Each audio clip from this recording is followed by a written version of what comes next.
ഇന്ന് നമ്മൾ തയ്യാറാക്കുന്നത് റവയൊക്കെ വെച്ചിട്ട് നല്ല ടേസ്റ്റി ആയിട്ടുള്ള ഒരു സ്വീറ്റാണ് കേട്ടോ. ഇത് നല്ല സോഫ്റ്റാണ്, അതുപോലെ മോയിസ്റ്റുമാണ്. നമുക്കിത് തയ്യാറാക്കാനും നല്ല എളുപ്പമാണ്. അപ്പോൾ നമുക്ക് എങ്ങനെയാണ് ഈസി ആയിട്ടുള്ള ഈ ഒരു സ്വീറ്റ് റെഡിയാക്കുന്നതെന്ന് നോക്കാം. ഇതിനായിട്ട് ഒരു പാനിലേക്ക് 1 ടീസ്പൂൺ നെയ്യ് ഒഴിച്ചു കൊടുക്കാം. നെയ്യുടെ അളവ് കുറച്ച് കൂടിയാലും കുഴപ്പമില്ല, കുറവായിട്ട് ചേർക്കരുതേ. ഇനി ഇതിലേക്ക് ചേർക്കുന്നത് 1 കപ്പ് റവയാണ്.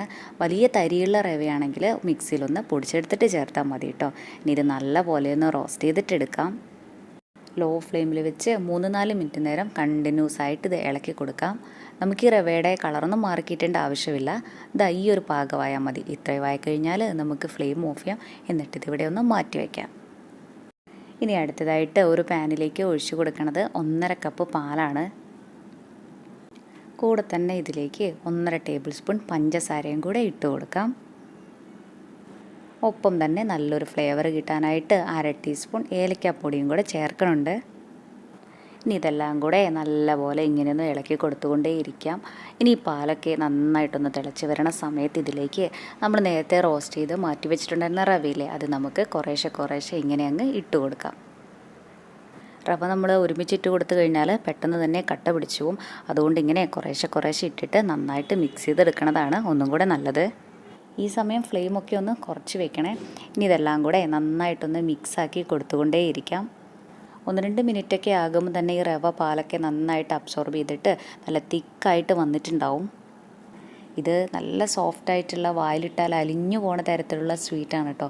കുട്ടികൾക്കും വലിയവർക്കും എല്ലാവർക്കും ഒത്തിരി ഇഷ്ടമാകും. നമ്മുടെ ചാനലിൽ സിമ്പിളായിട്ട് നമുക്ക് തയ്യാറാക്കാൻ പറ്റിയ കുറേ നല്ല റെസിപ്പീസൊക്കെ ഉണ്ട്.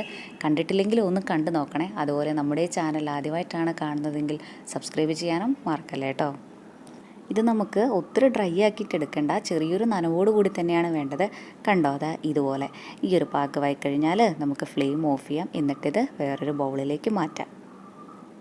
ഇനി ചെറുതായിട്ട് ഇതിൻ്റെ ചൂടൊക്കെ പോയി കഴിയണ സമയത്ത് ഇതിലേക്ക് 1 ടീസ്പൂൺ നെയ്യ് ചേർത്ത് കൊടുക്കാം. കൂടെ തന്നെ നമ്മുടെ ഈ ഒരു സ്വീറ്റിന് ഒന്നും കൂടി നല്ല ടേസ്റ്റ് കിട്ടാനായിട്ട് 1 ടേബിൾ സ്പൂൺ പാൽപ്പൊടിയും കൂടെ ഇട്ട് കൊടുക്കാം. പാൽപ്പൊടിയും കൂടെ ചേർക്കുമ്പോൾ ഇതിന് ഒരു പ്രത്യേക ടേസ്റ്റ് തന്നെ ഉണ്ടാവും. ഇനി ഇതെല്ലാം കൂടെ നല്ലപോലെ ഒന്ന് കുഴച്ചെടുക്കാം. 4-5 മിനിറ്റ് നേരം ഇത് നല്ലപോലെ കുഴച്ചെടുക്കണേ.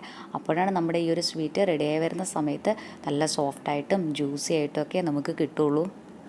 നമ്മളിതാ ഇങ്ങനെ കുഴച്ചെടുക്കുന്ന സമയത്ത് ഇത് കുറച്ച് ഡ്രൈ ആണെന്ന് തോന്നിക്കഴിഞ്ഞാൽ ഇതിലേക്ക് 1-2 ടീസ്പൂൺ ചൂട് പാലും കൂടെ ചേർത്തിട്ട് നന്നായിട്ടൊന്നും കൂടെ കുഴച്ചെടുത്താൽ മതി. ഇത് ചപ്പാത്തി മാവിനെ കഴിഞ്ഞും കുറച്ചും കൂടെ സ്റ്റിക്കി ആയിട്ടുള്ള മാവായിരിക്കും കേട്ടോ. ഞാനിതിവിടെ നല്ലപോലെ കുഴച്ചെടുത്തിട്ടുണ്ട്. ഇനി നമുക്കിത് ഷേപ്പാക്കിയിട്ടെടുക്കാം. നമുക്കിതിന് ഇഷ്ടമുള്ള ഷേപ്പ് കൊടുക്കാം. റൗണ്ട് ഷേപ്പോ സിലിണ്ടറിക്കൽ ഷേപ്പോ അങ്ങനെ എന്ത് വേണമെങ്കിലും. ഞാൻ ദാ ഈ ഒരു ഷേപ്പിലാണ് കേട്ടോ ഇത് ചെയ്തിട്ടെടുക്കണത്. ഒരുപാട് വലുതായിട്ട് നമ്മൾ ഷേപ്പാക്കി എടുക്കുന്നതിലും ഒന്നും കൂടെ നല്ലത് ഇതുപോലെ ചെറുതായിട്ട് ചെയ്തിട്ടെടുക്കുന്നതാണ്. അപ്പോൾ ഇതിൻ്റെ അകമൊക്കെ നല്ലപോലെ വെന്ത് കിട്ടുമല്ലോ. എല്ലാം തന്നെ ഞാനിവിടെ ഷേപ്പാക്കി എടുത്തിട്ടുണ്ട്. ഇനി ഇതിവിടെ ഒന്ന് മാറ്റി വയ്ക്കാം. ഈ സമയം നമുക്ക് നമ്മുടെ ഈ ഒരു സ്വീറ്റിലേക്കുള്ള ഷുഗർ സിറപ്പ് റെഡിയാക്കണം. അതിനായിട്ടൊരു പാനിലേക്ക് 1 കപ്പ് പഞ്ചസാര ഇട്ട് കൊടുക്കാം. കൂടെ തന്നെ 1 കപ്പ് വെള്ളവും കൂടെ ചേർക്കാം.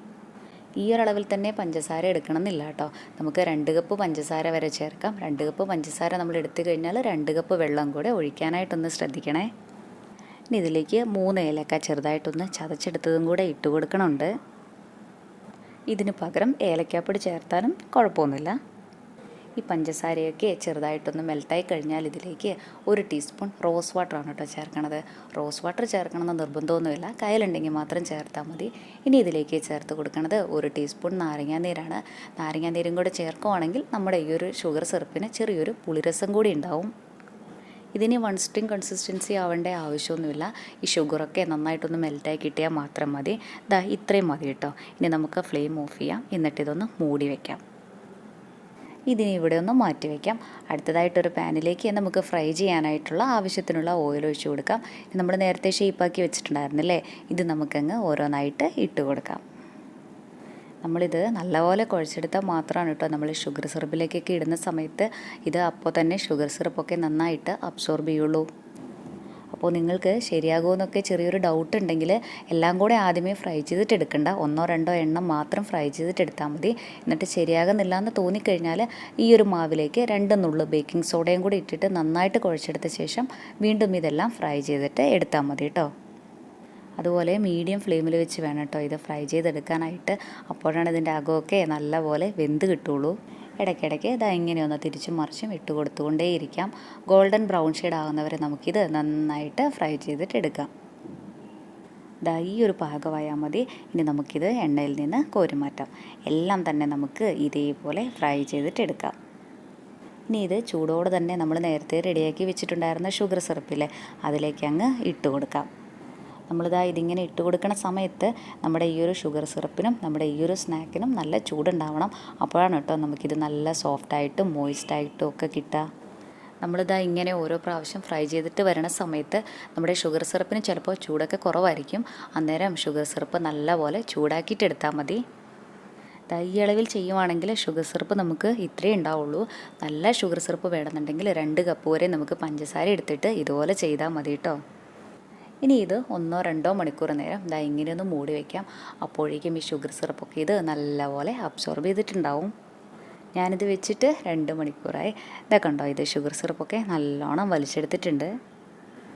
ഇതാ ഇങ്ങനെ കഴിക്കുന്നതിലും ഒന്നും കൂടെ നല്ല ടേസ്റ്റ് ഉണ്ടാവുക ഫ്രിഡ്ജിൽ വെച്ച് ഒന്ന് തണുപ്പിച്ചിട്ട് കഴിക്കുമ്പോഴാണ്. നല്ല സോഫ്റ്റും മോയിസ്റ്റും ആയിട്ടുള്ള സ്വീറ്റാണ് കേട്ടോ. ഇഷ്ടമായി കഴിഞ്ഞാൽ ഒരു തവണ ഇങ്ങനെയൊന്ന് തയ്യാറാക്കി നോക്കണേ.